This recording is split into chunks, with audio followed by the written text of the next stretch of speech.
प्यारे बच्चों नमस्कार। आपके अपने पसंदीदा YouTube channel dream study point में आप सभी का स्वागत है। तो आज की इस वीडियो क्लास में बिहार बोर्ड के क्लास 6 के गणित के अध्याय 3 है संख्याओं का खेल।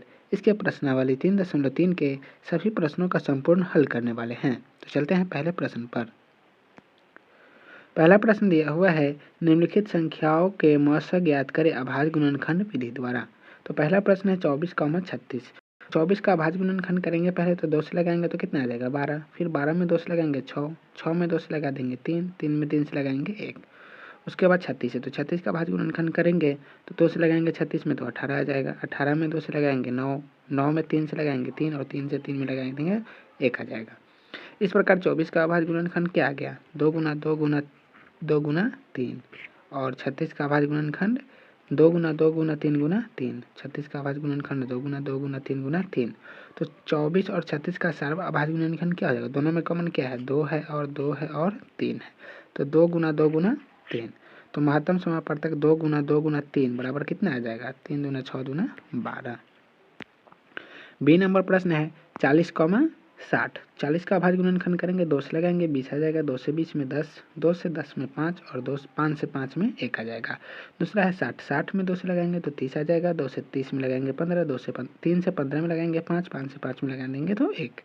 तो 40 का अभाज्य गुणनखंड 2 गुना 2 गुना 3 गुना 5 आ गया। तो 2 गुना 2 गुना 2 गुना 5 है। और 60 का अभाज्य गुणनखंड 2 गुना 2 गुना 3 गुना 5, 2 गुना 2 गुना 3 गुना 5।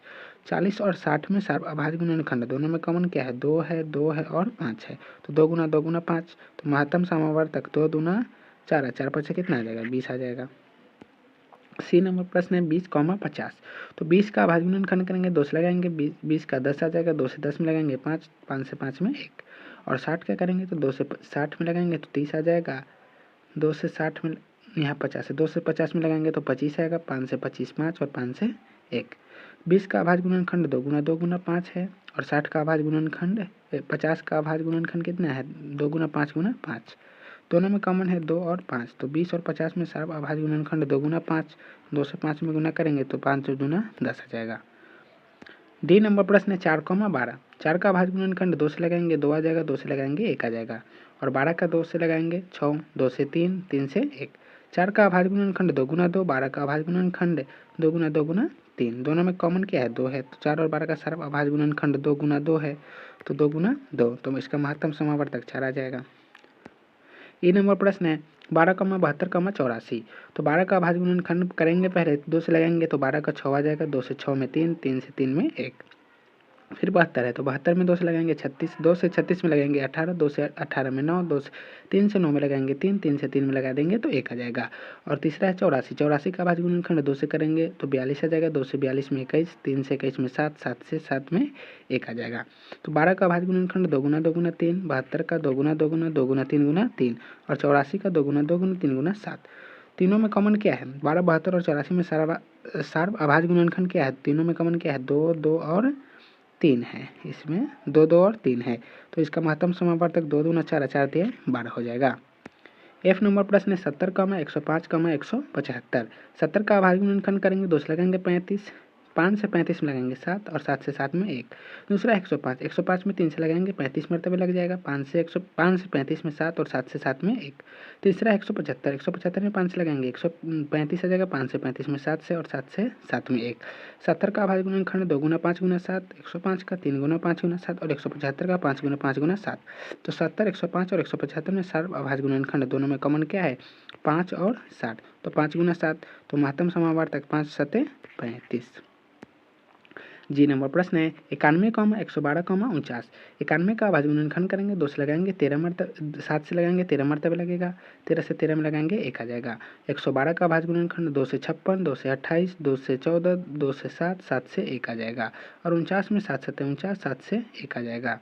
91 का अभाज्य गुणनखंड 7 गुना 13, 112 का 2 गुना 2 गुना 2 गुना 2 गुना 7 और 49 का 7 गुना 7। 91, 112, 49 में सर्व अभाज्य गुणनखंड 7 है। तो महत्तम समावर्तक कितना आ जाएगा 7 आ जाएगा। 2 नंबर प्रश्न है निम्न प्रश्नों में मस क्या है। तो 2 क्रमागत संख्याएं का मस होता है। तो 2 क्रमागत संख्याओं का मस 1 होता है। बी नंबर प्रश्न है 2 क्रमागत सम संख्याएं का मस होता है। तो 2 क्रमागत सम संख्याएं का मस 2 होता है।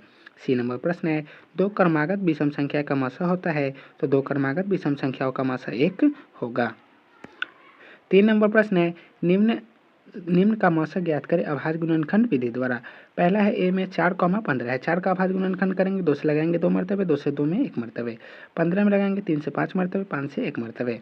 4 का अभाज्य गुणनखंड 2 गुना 2 गुना 1, 15 का अभाज्य गुणनखंड 3 गुना 5 गुना 1।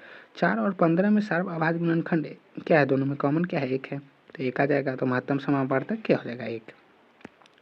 बी नंबर प्रश्न है 8,19, तो 8 का अभाज्य गुणनखंड करेंगे तो 2 से 4, 2 से 2, 2 से 1, और 9 का अभाज्य गुणनखंड 3 से 3, 3 से 3, तो दोनों में 2 गुना 2 गुना 2 गुना 1, 8 का अभाज्य गुणनखंड और 9 का 3 गुना 3 गुना 1, दोनों में कॉमन क्या है, 1 है, तो 8 और 9 में सार्व अभाज्य गुणनखंड 1 है, इसलिए महत्तम समापवर्तक 1 हो जाएगा। सी नंबर प्रश्न है 4 और 13, 4 का अभाज्य गुणनखंड 2 से लगाएंगे 2 दूना 4, 2 से 1, 13 से 13 में लगाएंगे 1, दोनों में कॉमन क्या है, 1 है, इसलिए 4 और 13 का सार्व अभाज्य गुणनखंड क्या हो जाएगा, 1, इसलिए महत्तम समापवर्तक भी 1 हो जाएगा। तो प्यारे बच्चों, आज की इस वीडियो को यहीं समाप्त करते हैं, फिर मिलेंगे नेक्स्ट वीडियो में। वीडियो अच्छा लगा होगा तो वीडियो को लाइक कर दीजिएगा, चैनल को सब्सक्राइब कर दीजिएगा। तो आप सभी को वीडियो देखने के लिए बहुत बहुत धन्यवाद।